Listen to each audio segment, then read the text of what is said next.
Hi, and happy quarantine. Carl here from Hot Carl Productions. Today we're going to scope out the Sirui 35mm anamorphic lens.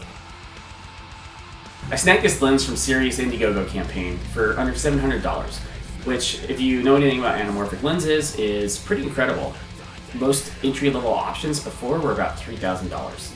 I bought this one with a micro 4/3 mount because I use Blackmagic Pocket 4K cameras. This lens's maximum aperture is 1.8 with 10 aperture blades. It's got a 1.33 stretch on a 35mm focal length. When you de-squeeze the footage, it ends up being a 2.4:1 aspect ratio. The front of the lens mount is 67mm wide, and it weighs 1.55 pounds. Mine also came with a focus ring that you can easily throw onto the lens, and that way you can use it with your preferred follow focus mount, and it's basically a sending lens at that point. This lens is a Super 35 lens, so that means if you have a full frame camera, you're going to want to put it to the ASPC setting. The 1.33 squeeze on the lens is nice because you won't technically need to de-squeeze it to use it. If you're going back and forth on a lot of lenses, that can save you time in the menu. So what do I think of the lens?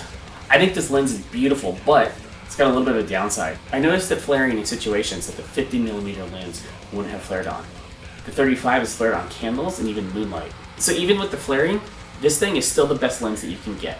Let's hit some footage of the Sirui 35.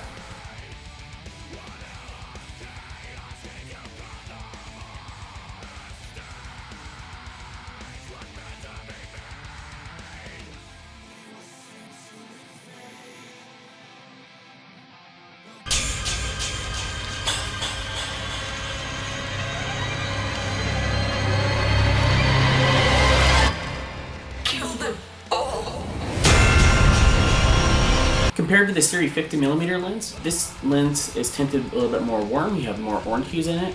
The 50mm is definitely a little bit colder. It's got more blue tones in there. That said, the 35mm focal range is a lot easier to use. You have a lot less shake. You don't have to have it on a shoulder stabilizer. It leads to some beautiful, beautiful cinematic images. I mean, it's gorgeous. So if you know how to get the flaring under control, which you can use with the black Probus filter or some other filters, or just make sure that you flag off your lights correctly, this lens is amazing. I would highly recommend it, especially for the price range. For about $800, you can totally get the best looking anamorphic look under $3 grand.